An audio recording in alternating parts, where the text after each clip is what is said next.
How's it going, everybody? Late night in the saw shop. That's the way it's been going lately. I've been working evenings in the shop. Weekends have been reserved for family time and doing yard work. Once my yard work's caught up, then I'll be back to working in the saw shop on the weekends. How you guys doing? Hope you guys are having an awesome week. And hopefully your weather's better than ours. We've been having thunder showers, and I want to go cutting. And part of going cutting is I want to bring this 371 with me. I'm almost ready to assemble it. Let's jump in here today. I'm looking at the Carb right now, and I get emails about this all the time.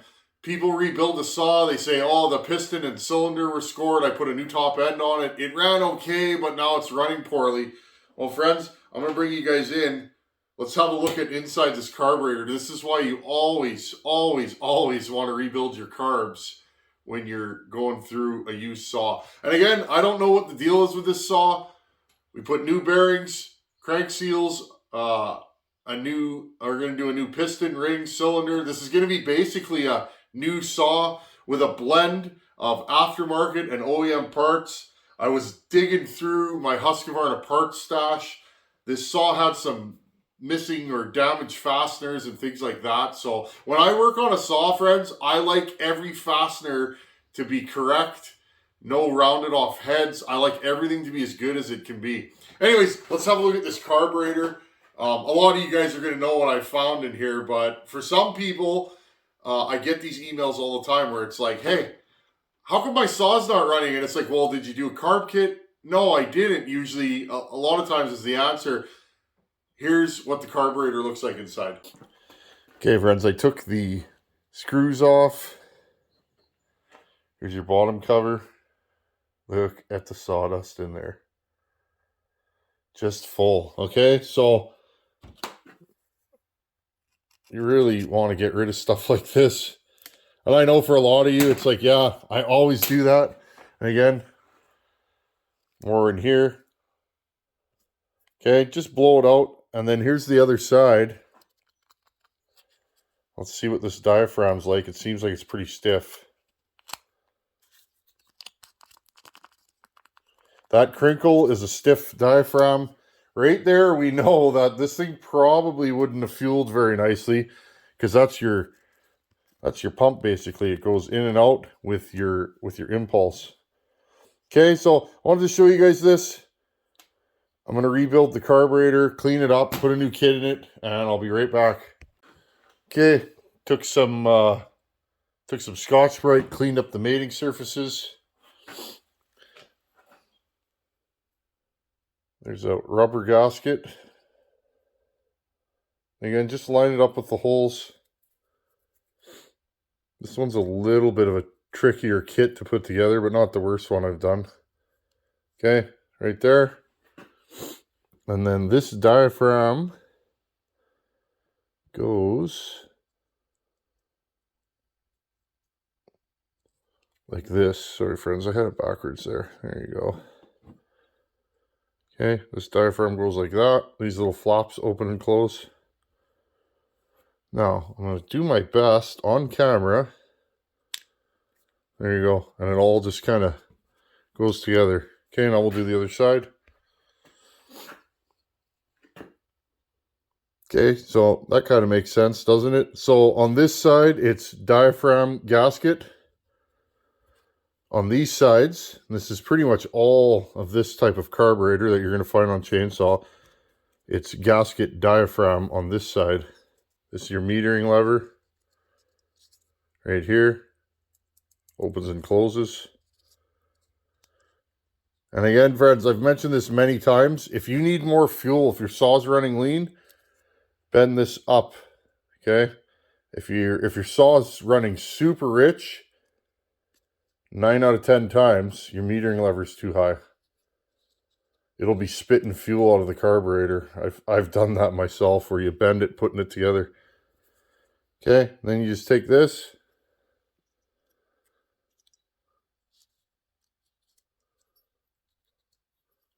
Oh, I'm fumbly. Can you tell it's late at night, friends? Okay, there you guys go. Put the 4 screws in. Okay, here's our bottom end. I always put oil in the big end bearing and the crank bearings. Got our piston. Got a brand new wrist pin bearing. Now, here's the fun part. Remember how I was mocking up different pistons and cylinders and just horsing around when we were mocking this thing up? Well, I wasn't really happy with any of the timing numbers I was getting, but you know what we're going to do? I'm just going to put this piston in.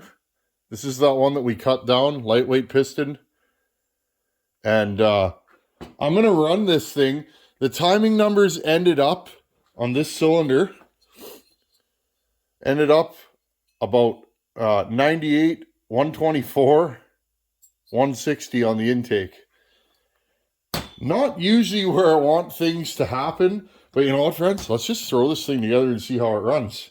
If it runs good, I learned something. If it runs poorly or it doesn't have the power I want, I'll say, hey, I don't like these numbers. I would prefer somewhere, I'd like about 100 exhaust roof, somewhere around there, 101. But whatever, let's run this thing and maybe we'll learn something. Also, I'm using a base gasket, which is not something I generally do. I'm going to use the supplied circlips from Highway. I don't usually use these. I don't usually use aftermarket circlips in general, but you know what? We're going to run them. Just give me a second. I'm going to start putting this thing together. Okay, let's get these circlips in. Let's just do all kinds of weird things, because you know what, friends? You get bored sometimes. I don't know about you guys, but I certainly do. Let's try something completely different. Weird numbers, longer intake than I normally do, flat top piston, really no machine work to speak of. Basically, friends, I want to build a saw that you guys can recreate. These circlips definitely have good spring to them. And I just dropped one on the floor. Okay, there you have it. Those things got good spring to them. I think they're going to be just fine. Okay, put that one in. I'll probably do the other one off camera because I dropped the first one about 17 times, but we'll give it a go. Just having fun, right?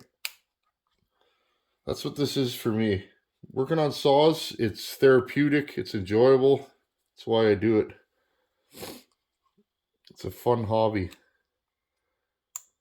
There we go. I always turn them.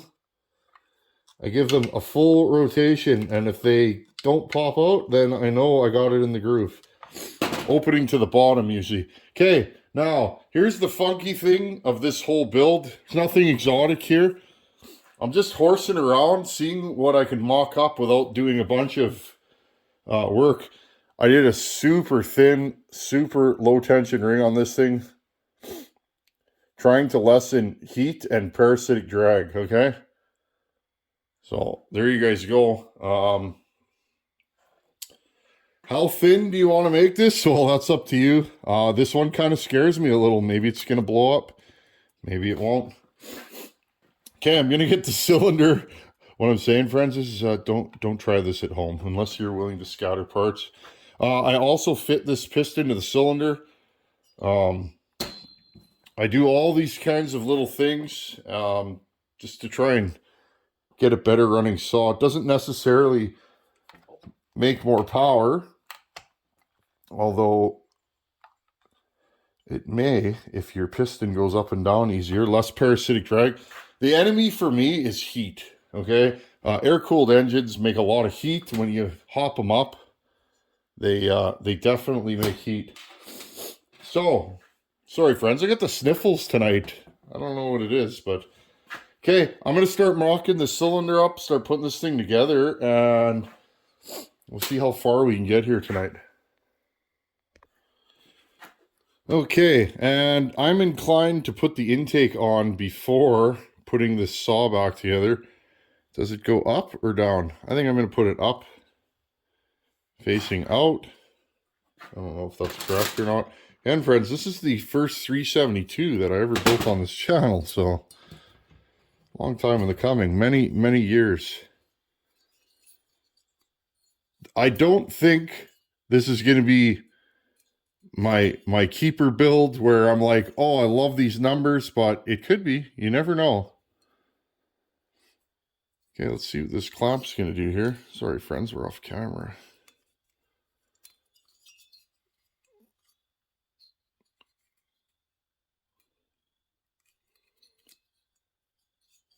So I'm guessing this clamp has to go down, or maybe on the side. Yeah, I guess I can put it on the side. Okay, hold on here. Okay, there's our intake boot. I inspected it. It's nice and pliable. I'm upgrading from the OEM plastic cable holder. 372s, I've heard about this many times. 372s have these. 371s, 365s, they warp. That's the factory flange. This is a huge upgrade.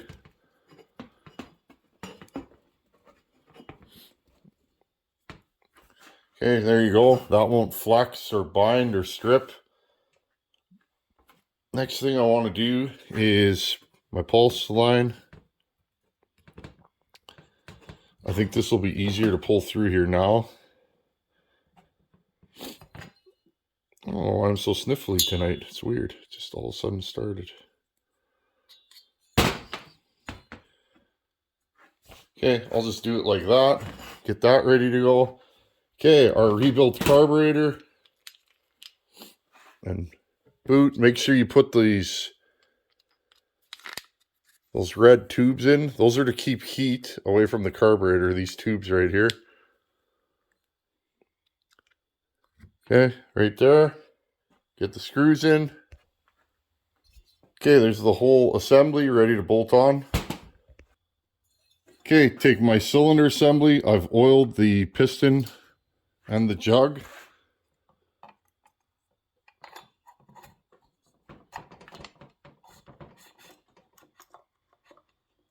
Gasket's on there. Make sure we're not grabbing the gasket at all. Okay, now, at this point, spark plug wire is in the way. Okay, so that intake clamp is in a bad spot. I'm going to have to move it. Okay, and with that clamp on the bottom, everything slides down. Start putting my cylinder bolts in, wherever I put them. And yeah, that's right. I did a smiley face on here. Good times. In case you're new here and you haven't figured it out, I don't take myself very seriously. Just horsing around in my shop, making chainsaws go fast, trying different things. I'm still not super set in my ways. Sometimes I do machine work. Sometimes I do flat top pistons. Sometimes I do pop-ups. Just depends on what I think the saw needs. Okay, I'll cinch these down. Okay, got the top end on. Bolt cinched down. I think we're ready to rock and roll. Let's finish the impulse and fuel line. Fuel line goes here. I'll just cut it to about there. Again, this is that Echo fuel line. I really like this stuff. It's quality. It seems to last, and it's just good stuff. And impulse line, I'll cut to about here. I think that might be a little too long, actually. Better too long than too short, eh? Okay, I'll just cut this off a little bit more. Take this line here.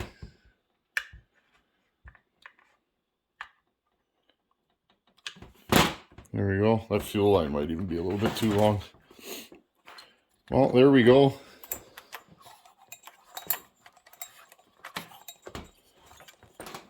Oh, I still got to put a decomp plug and a few other things in this thing. There you guys go. There's more or less the cylinder installed. I'm going to put this pipe on it for now. Just a dual outlet modded muffler. My brother did this for me years ago. And I think we'll have a decent saw here. Who knows how strong it's going to be or how it's going to run. But you know what, friends? Working on something like this and just puttering. It's a saw for me. Why not? Why not try some weird numbers that I'm not sure about? I may take this apart and raise the transfers a bit. I think it's probably going to need that, but we'll find out. Okay, everybody, I think we're going to stop it there. I put the top cover on. I got a couple of weird issues. Not weird, but things I got to fix. This screw for the chain brake is stripped, so I'll have to drill and helicoil that. Again, another helicoil. And another weird thing, friends, I'm not sure why, but the spark plug wire is too short to get on the spark plug in this thing. So I think I might have a 372 coil kicking around here. 98% sure. But other than that,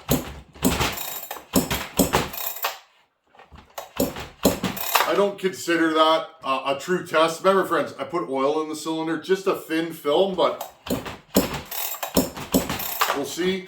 So again, friends, this is a high exhaust roof, long blowdown, long intake timing saw. Exhaust is about 98, right around there. 98, 124 on the transfer, so there's 26 degrees of blowdown. That might be a little long for this saw, but again, I don't know. 160 intake. This thing's probably going to be high RPM and cut like a banshee. Maybe it'll idle good, friends. I didn't widen the intake. We'll see what it's going to do. This is the fun, friends. I haven't built 372s, period. 365s I've played with, but I haven't played with a 372. So to me, it's like, rather than forcing the narrative, this is what I ended up with timing wise. I'm going to run with it. Now, I'm going to run this saw. I'm going to take it cutting and I'll nitpick this thing to death. And then if I say, oh, maybe it needs a little more compression, we can take this piston, which I've already prepped for this saw. I can chuck it in my lathe and cut a pop-up in it. And then run it with the pop-up. And then maybe I say, well, I'm going to shorten the blowdown. Well, maybe I'll ramp the transfers up to blow the air over the pop-up. That's the fun of this. A new project for me. I don't know what I can get away with.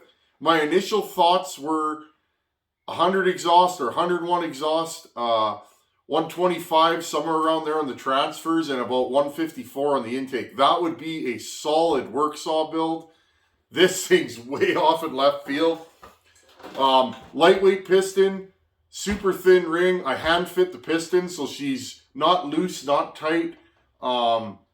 So I'm hoping with the light piston, this thing will be really snappy. But again, friends, I wanted to get this thing running tonight, but with the short wire, I got to fix the case. So we're close, friends. I will get this thing running as soon as possible. We'll put a full wrap on it, and this could be a good saw, or it could be horrible. I'm an honest fella. You guys know that. Well, that works, so that's good. Okay, moving on. It's time for question of the day. This one comes from Will. Will sent me some pictures, and I'm going to put the pictures at the end of this. Will sent me some pictures of his 272 crank covered in soot, and he said the throttle on that saw was only opening half or 3/4 of the way. Friends, this is a perfect example of why you should run your saw at full squeeze, full squirt. You can get a lot of carbon buildup and soot in your saw, and here's a perfect example of that. Will, thanks for sending those pictures. They really help. Everybody else, keep sending the questions of the day, and thanks for being here. I really appreciate having you guys over and spending your time here. And the first 372, which is actually a 371 on this channel. I won't know how it runs till I run it, and we'll just have to wait and see. You never know. I've built some saws with some wonky timing numbers that end up incredible, and I've built some saws with some timing numbers that I'm sure of that end up being not that good. So that's the game. Anyhow, friends, thanks for watching. Take her easy, and here's the pictures from Will. Later.